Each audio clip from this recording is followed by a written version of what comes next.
Good morning everyone. आज हम कक्षा 8 का लेसन 2 पढ़ेंगे। सूक्ष्म जीव, मित्र एवं शत्रु। सूक्ष्म जीव का मतलब होता है छोटे छोटे जीवाणु। मित्र यानी कुछ इसमें हमारे अच्छे मित्र होते हैं और कुछ हमारे शत्रु होते हैं। सूक्ष्म जीव, सूक्ष्म यानी छोटे, ऐसे जीव जिन्हें हम बिना सूक्ष्मदर्शी यानी माइक्रोस्कोप की सहायता से नहीं देख सकते हैं, उन्हें हम सूक्ष्म जीव कहते हैं। सूक्ष्म जीवों को 4 भागों में बांटा गया है। जीवाणु यानी बैक्टीरिया, कवक यानी फंगस, प्रोटोजोआ का मीनिंग प्रोटोजोआ ही, इसका कोई अंदर मीनिंग नहीं है, शैवाल यानी काई, विषाणु यानी वायरस। ये सभी सूक्ष्म होते हैं परंतु वे अन्य सूक्ष्म जीवों से भिन्न होते हैं। इन्हें साधारण सूक्ष्मदर्शी से यानी ऐसे जो साधारण सूक्ष्मदर्शी यानी नॉर्मल सूक्ष्मदर्शी जो होता है माइक्रोस्कोप से हम इनको नहीं देख सकते, इसके लिए हमें एडवांस वाला सूक्ष्मदर्शी यंत्र चाहिए होता है। ये परपोषी के शरीर में जीवित रहते हैं एवं गुणन करते हैं। ये कई प्रकार की बीमारियों के भी कारण होते हैं, जैसे जुकाम है, फ्लू है, पोलियो है, खसरा है। अब हम इनके कुछ एग्जाम्पल चित्र के द्वारा समझेंगे। जैसे जीवाणु, जीवाणु कई प्रकार के हो सकते हैं, जैसे स्प्रिंग के आकार के हो सकते हैं, छड़ के आकार के हो सकते हैं और गोल भी हो सकते हैं। इसी तरह शैवाल जो है वो क्लोरोफिल के, ये हरे रंग के दिखते हैं, आपको पहले बताया था कि ये हरे रंग के दिखते हैं और ये किसी भी आकार के हो सकते हैं। उसके बाद आता है प्रोटोजोआ। प्रोटोजोआ ये एक अमीबा का एग्जाम्पल है। ये किसी भी आकार का होता है, इसको निश्चित शेप नहीं होता है। अब है कवक। कवक अब घर में ब्रेड लेके आते हैं, उसके ऊपर जो फंगस आ जाती है वो उस प्रकार की होती है, उसे हम ब्रेड मोल्ड कहते हैं।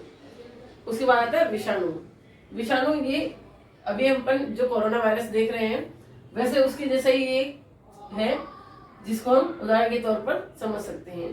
उसके बाद आता है ये वाला, ये ऐसा शेप जिसमें हम फ्लू का वायरस यानी जुकाम का वायरस भी कह सकते हैं।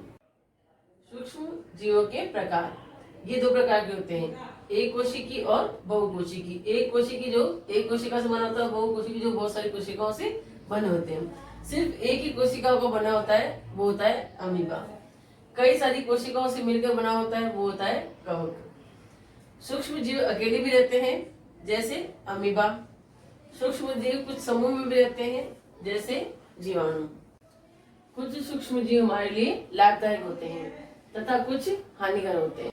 मित्रवत सूक्ष्म जीव, जो जीव हमारे लिए लाभदायक होते हैं उसे हम मित्रवत सूक्ष्म जीव कहते हैं। जैसे दही बनाने में सहायक होते हैं। दही में पाए जाने वाले सूक्ष्म जीवों को लैक्टोबैसिलस कहा जाता है।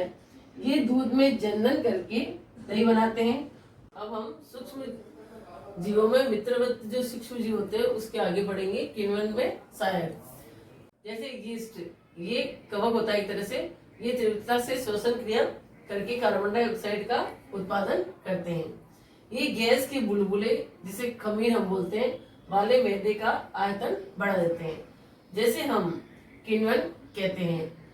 इस प्रक्रिया से ब्रेड व केक बनाए जाते हैं। जैसे हम इडली बनाते हैं तो उसमें सूजी का जो गोल होता है उसके अंदर हम इनो वगैरह कुछ भी डाल के उसको थोड़ा जब हम बनाते हैं तो वो फूल जाता है, वो इसका एक एग्जाम्पल है। ब्रेड बड़े स्तर पर हम अल्कोहल, शराब एवं एसिटिक एसिड के उत्पादन में सूक्ष्म जीवों का प्रयोग किया जा सकता है। ये भी एक किण्वन कहलाएगा। फिर है औषधि रूप में, कुछ सूक्ष्म जीव बीमारी पैदा करने वाले सूक्ष्म जीवों को नष्ट कर देते हैं, वो औषधि के कार्य करते हैं। इन्हें हम प्रतिजैविक या एंटीबायोटिक, उदाहरण के लिए पेनिसिलिन, स्ट्रेप्टोमाइसिन, ये सभी क्या है, एक प्रकार के कवक हैं। ये हमें औषधि के रूप में प्राप्त होते हैं। प्रतिजैविकों का उपयोग हम पादपों एवं जंतुओं में बीमारी को रोकने के लिए करते हैं, यानी एंटीबायोटिक जो भी हम लेते हैं वो रोग प्रतिरोधक क्षमता को बढ़ाने के लिए लेते हैं और बीमारी को खत्म करने के लिए काम में लेते हैं। अब हम जितने भी लेसन पढ़ा है उसका अपन क्वेश्चन आंसर करेंगे जो आपको कॉपी में करने हैं। सूक्ष्म जीव क्या होते हैं, एक कोशिकी और बहुकोशिकी सूक्ष्म जीवों में अंतर बताइए, किण्वन समझाइए, प्रतिजैविक क्या होते हैं उदाहरण से समझाइए।